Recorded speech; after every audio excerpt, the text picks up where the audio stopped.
Welcome to our 2017 10 Best Cars. Each year for more than 3 decades, we've put dozens of new cars through thousands of miles of cumulative evaluation to determine our annual list of the very best automobiles for sale in America. The rules for consideration are simple: entrants must cost less than $80,000, anything pricier should be excellent by default, and they must be either a returning winner or all new or significantly revised.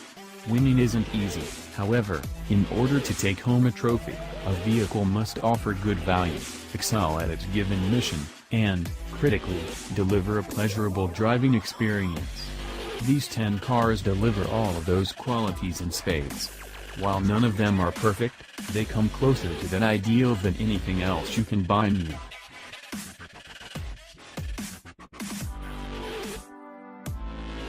This year, 10 Best again proved that there are some nice cars to choose from if you've budgeted $40,000 to $50,000, but few are as entertaining as BMW's top 2 Series models, with their combination of humble size, pouncing, liquid thrust from the optional 6-spots, and piano wire tension to the controls. You can see why we picked the M235i last year, but the world keeps turning. The 2 Series lineup gets new monikers. The 230i replaces the 228i as the base 4-cylinder, the M235i becomes the M240i, and now there's the juiced M2, basically an M240i with flares, chairs, tires, brakes, and a suspension tune, plus another 30 horsepower, though it can only match the M240i's torque with a time-limited overboost function. The M240i has a sporting suspension, but it won't liberate any loose dentistry. The rigid M2 will, this extremist shaking our fillings over the rougher sections as the steering sniffed feverishly for apexes. The M2 prefers corners to straights the same way a German Shepherd prefers pork chops to applesauce, but that's part of its hyperactive charm. Cars like the M2 form the radioactive core of BMW's performance credibility, and the M240i backs off just enough to please drivers who find it a little too hot at the center. Well, that's idle dreaming. At sunrise on the day after 10 Best, here's where the votes piled up. On the M240i, a small car hugging tight a 335 horsepower turbo inline 6, and the M2, the same vehicle but with all slack drawn out of the suspension and steering. The cars may be small, but the prices are mighty. The M240i starts at $45,445, and the only color that isn't a $700 option is white. The M2 begins at $52,695, again, white only if you don't want to pay extra. If you wish to celebrate BMW's small car heritage and expertise, BMW makes you pay dearly, indeed, bleeds you white. But people will pay it. There are no comparable options because the industry has largely abandoned to front-drive platforms buyers of compact sports sedans who wish to drive a compact. To accept a 2 Series into your life, you have to want small, not Mini Cooper snug but what was considered midsize only a couple generations ago, and be willing to live with 2 doors and a fumble bum way they make you squeeze into the teensy backseat. Plus that price. It's a lot to ask, we know, but if you need to get away in a ship that steers like a star, this is your car.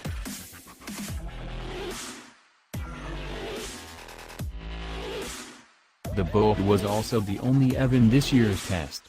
We would love to tell you how it compared with the pricier and glissier Tesla Model S, but despite our repeated requests, Tesla refused to supply us with a car and thereby failed to defend its 10 Best berth. We've since changed our cologne and started to chew mints. The Bolt is inexpensive but still a pricier proposition than conventional internal combustion rivals, arriving at its $29,995 price tag only after the $7,500 federal EV tax credit gets factored in. Design is where our opinions on the Bolt divided. The Korean paint styling had both fans and haters, but the most asked question was why GM chose to launch its brave new electric architecture in the guise of a geeky hatchback rather than one of those crossovers people are lining up to buy. The cabin is practical and spacious enough, although we found the roofline too low in back. The interior materials feel tough and durable but not upmarket. Inside, it feels closer to $20,000 than $30,000, but it's easy to do the math on that one. GM has disclosed that it's paying LG $145 per kilowatt-hour for battery cells, meaning the 60 kilowatt-hour lump is responsible for $8,700 of the car's cost. And that's before you consider the price of the motor, the transaxle, the wiring, and the cooling system. The Bolt is a car that inspires respect rather than poetry. Its presence here is justified on the strength of its engineering rather than its looks or performance numbers. It advances the EV game further than anything since the launch of the Model S. Like every pure electric vehicle, it requires compromise. You could fly from LA to Europe in less time than it takes to replenish the battery pack from empty using a household 110-volt socket. Yet the Bolt is irrefutably a landmark car, as sensible as you'd expect an Electron-powered Chevrolet to be, and welcome proof that established automakers can indeed make class-leading electric vehicles.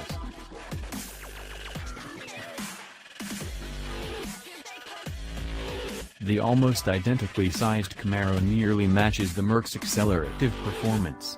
The SS won the balls to 60 miles per hour in 4.1 seconds and through the quarter in 12.4 seconds. At 116 miles per hour it would be slightly quicker if it were equipped with the company's 8-speed automatic, but the one is available only with a 6-speed manual. We aren't complaining.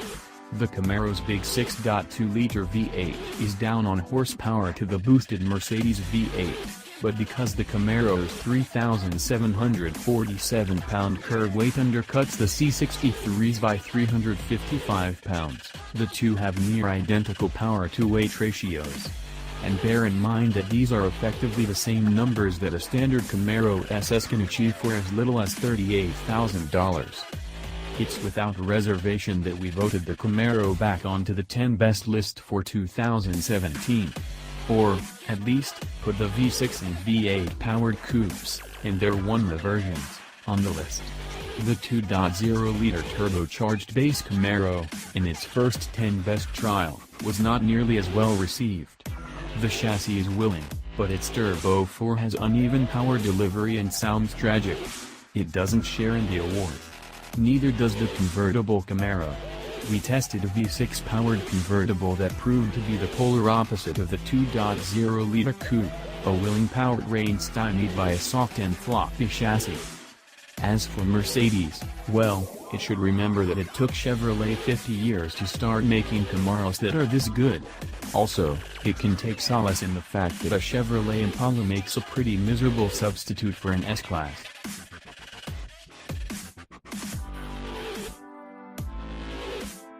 Last year, the Corvette missed the 10 best cut after the C7's 2-year run. Perhaps the intoxicating influence of the 650 horsepower Z06 would have helped the Corvette gain enough votes for another year, yet by then GM had raised the price above our $80,000 cap. Enter the Grand Sport, which mates the regular Corvette powertrain to the chassis of the mighty Z06 while avoiding a major price increase. You can park a GS in your driveway for as little as $66,445, exactly $10,000 more than the base car and nearly $15,000 less than the Z06. We all heard it, the GT350 busts through its first 2 years quickly enough that the raspy moans it makes at low revs are fleeting spine tinglers. Running to 60 miles per hour takes only 4.3 seconds.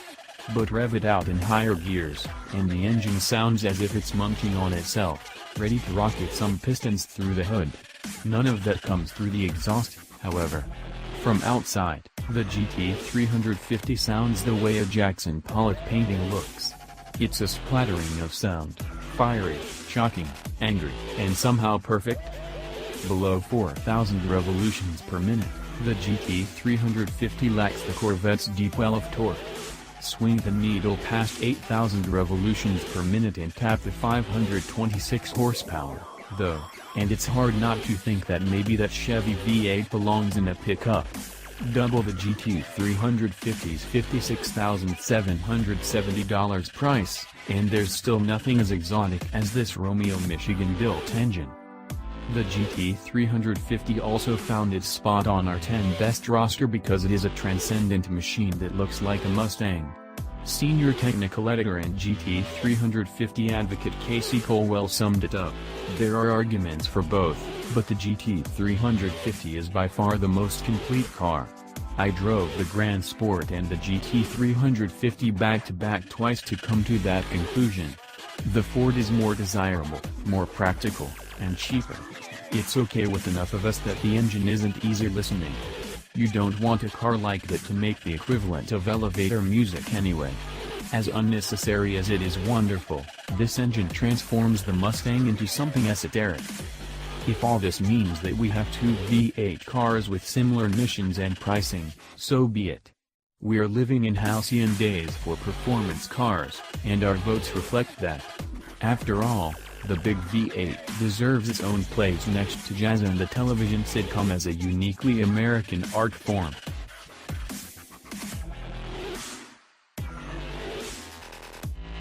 In early 2009, when GM and Ford were stumbling toward uncertainty and the Detroit Auto Show had all the glitz of an insurance convention, no one could have imagined that the Motor City would ever again produce cars like the GT350 and the Grand Sport.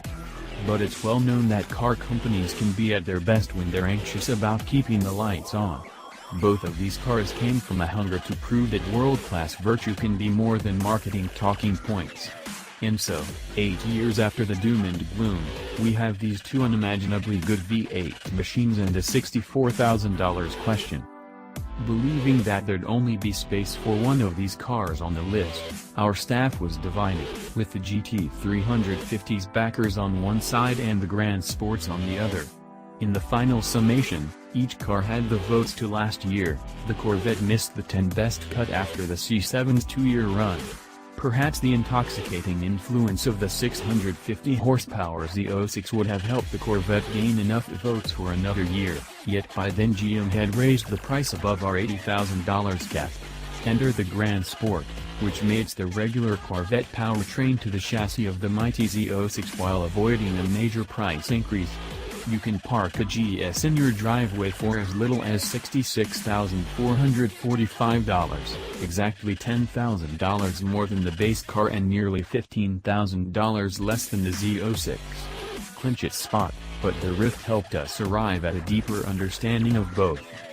The GT350 also found its spot on our 10 best roster because it is a transcendent machine that looks like a Mustang. Senior technical editor and GT350 advocate Casey Colwell summed it up: "There are arguments for both, but the GT350 is by far the most complete car. I drove the Grand Sport and the GT350 back-to-back twice to come to that conclusion. The Ford is more desirable, more practical, and cheaper. It's okay with enough of us that the engine isn't easy listening. You don't want a car like that to make the equivalent of elevator music anyway. As unnecessary as it is wonderful, this engine transforms the Mustang into something esoteric. If all this means that we have two V8 cars with similar missions and pricing, so be it.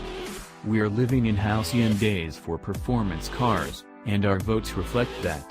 After all, the big V8 deserves its own place next to jazz and the television sitcom as a uniquely American art form."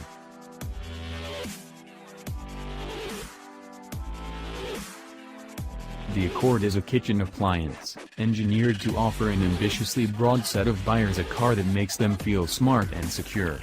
It is quiet and roomy, safe and efficient, inexpensive yet well-equipped. It is a rational choice in a sea of rational choices. What sets it apart, as we've noted in 30 past 10 bests, is the way it drives. This is the front-wheel drive sports sedan that nobody seems able to consistently recreate, a car that flows from corner to corner with predictability and gratification, its engine loaded for exit, its preferred manual transmission slid tightly into gear. There is a controllability and a precision to the Accord that unburdened its driver from thinking too hard about going fast, or from really worrying about much of anything. So, unfortunately, does the engine. The Mercedes 2.0-liter turbo 4 strains valiantly and mostly silently to motivate the car. But despite its 9-speed gearbox shuffling for aces, the engine cannot match the lunging spirit of the Honda's naturally aspirated 4, regardless of the latter's 50-plus horsepower deficit. And the Accord's V6 positively shames the Benz and will until such time as the AMG E43 and E63 versions arrive. Mercedes, God bless it, strives to stay at the bleeding edge of technological innovation, now increasingly defined as software development. But software is cheap, and it's unfortunate for luxury car makers that this technology has trickled down so much more quickly than hardware ever could. For while Honda's safety suite, called Honda Sensing, can't claim the technological leadership of the Benz's semi-autonomy, it's a pretty damn good net, one well suited to determined drivers who only occasionally admit to checking their phones.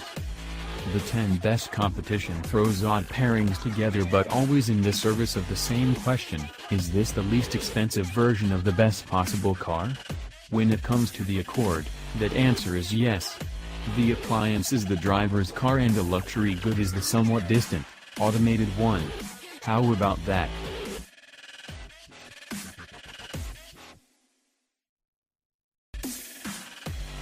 Mazda built the millionth Miata in 2016, cementing its standing as the best-selling roadster of all time. It exemplifies the roadster ideal so perfectly and singularly that it's easy to imagine the word Miata becoming Xerox for roadsters or fun. Just in case, Mazda already holds a trademark for the word roadster, as that's what the MX-5 Miata is called in its Japanese home market.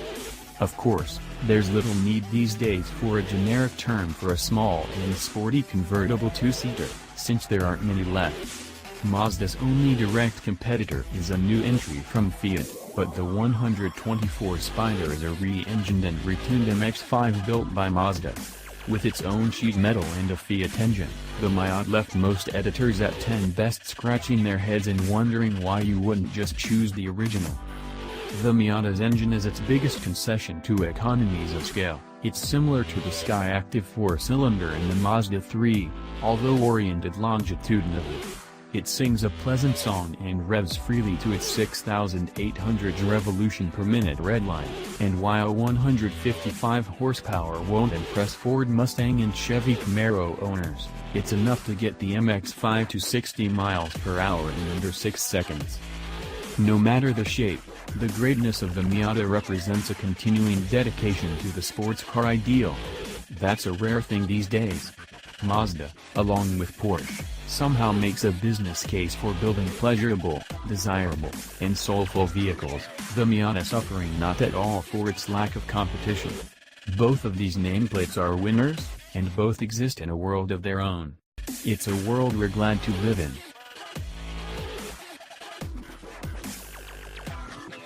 The 3-tested gear was a top-of-the-line Grand Touring hatchback model fitted with the only engine available with it trim, a 2.5-liter naturally aspirated inline-4, and a 6-speed manual transmission. A 6-speed automatic is a $1,050 option.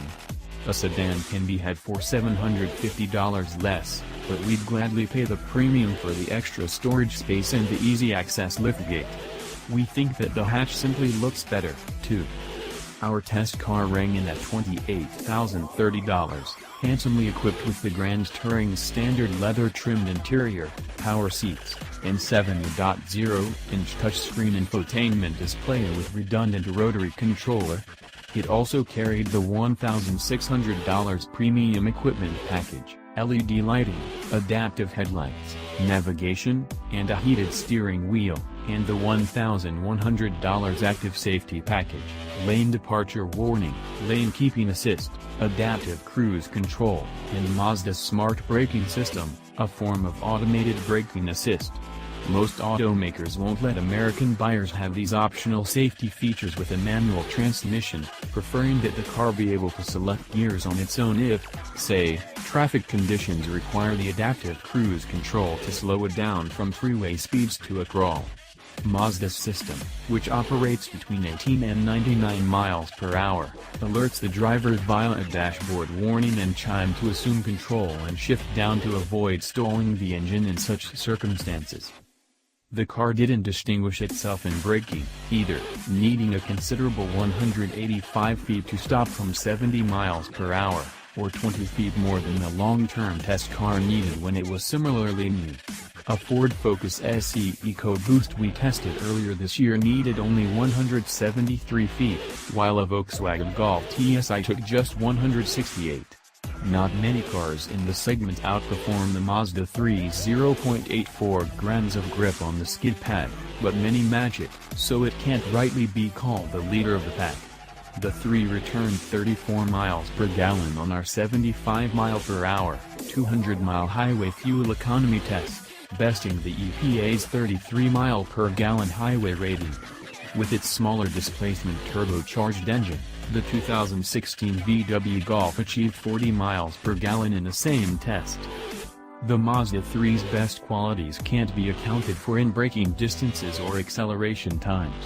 Instead, it's the subjective elements that make the Mazda great: the obedience of the steering, the confidence-inspiring gearbox, the eager chassis, the upscale interior. All the controls feel balanced, delivering proportionate responses to equivalent efforts. This Mazda is the kind of car that brings out the best in the driver, even if it's just on the daily commute. It's so easy to drive well that it discourages lazy habits in favor of trying to perfect every shift and carve every corner.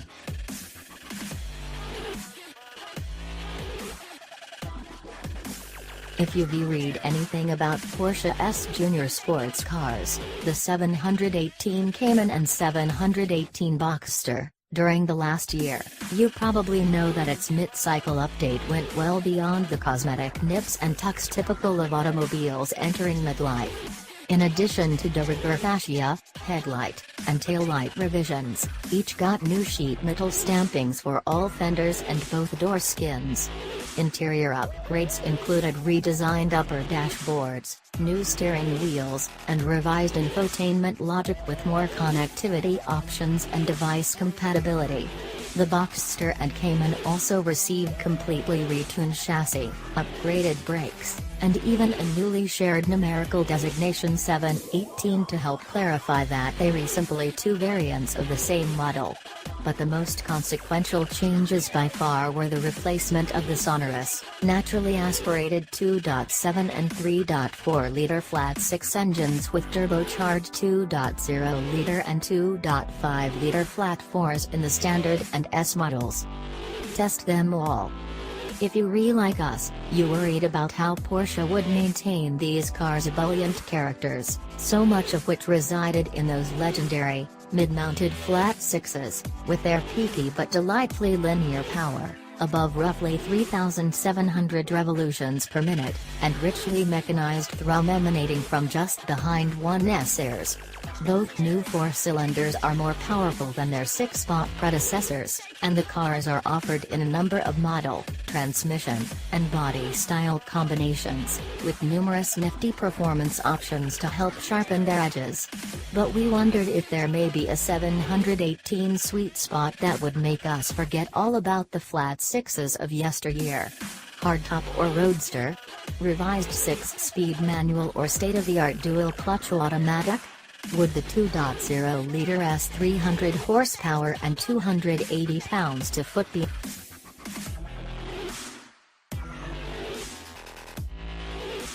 With its Golf, Volkswagen manages to imbue every trim level with the same understated feel, regardless of specification or price. Even the 292 horsepower Super Golf, retains this essence. Its performance is additive rather than disruptive to the base car. Volkswagen fits its slowest Golf with only 15-inch wheels, yet such a concession doesn't manifest cheapness. All Golfs drive with a solid composure and predictability, with controlled body motions and the ride quality of a far more expensive machine. Similarly, the Mazda 3 line demonstrates control response worthy of single-purpose performance cars but does so with drop-the-kids-off livability. Look inside, and their merits are equally vivid. In both the 3 and the Golf, everything a driver touches moves with a precision that punches above C-segment standards. Both offer well-finished stitched leather or functional fabric. Modern materials and styling combine in ways that present beautifully while begging no functional compromises. Despite the sport's attractive stitched leather, Hyundai's finished choices across the Elantra line lack such easily recognizable material and assembly quality. The Elantra, for its part, offers controls that are first-order intuitive. The center stack buttons, virtual or otherwise, are well prioritized to make tasks like pairing a phone or changing a station symbol and rapid. For all the functionality of this vertical slab of secondary controls, however, the thoughtfully fashioned presentation of the Mazda and VW is missing. Recognizing that Hyundai's performance model struggles to maintain pace with our favorites, some voters were eager to back the Eco as the best of the Elantras. Its 35 mpg combined DPA rating comes with 156 pound-feet of torque and a 7-speed dual-clutch transmission. That it's quicker than Hyundai's mainstream Elantra models only makes it sweeter. If fuel economy were our only concern, the Elantra Eco would top the miserly versions of the 3 and Golf. Driving, however, still wins the day. And it's here that the Eco, like the Sport, struggles. At every trim level, the 3 and Golf are fulfilling cars to drive. Their controls are painstakingly engineered to feel precise and predictable. Their pedals return meaningful response, and their steering wheels deftly manage direction. The Elantra, by comparison, speaks in relatively muted tones. So, despite the Elantra's huge gain on our winners, it is, ironically, the little things that keep it from beating them.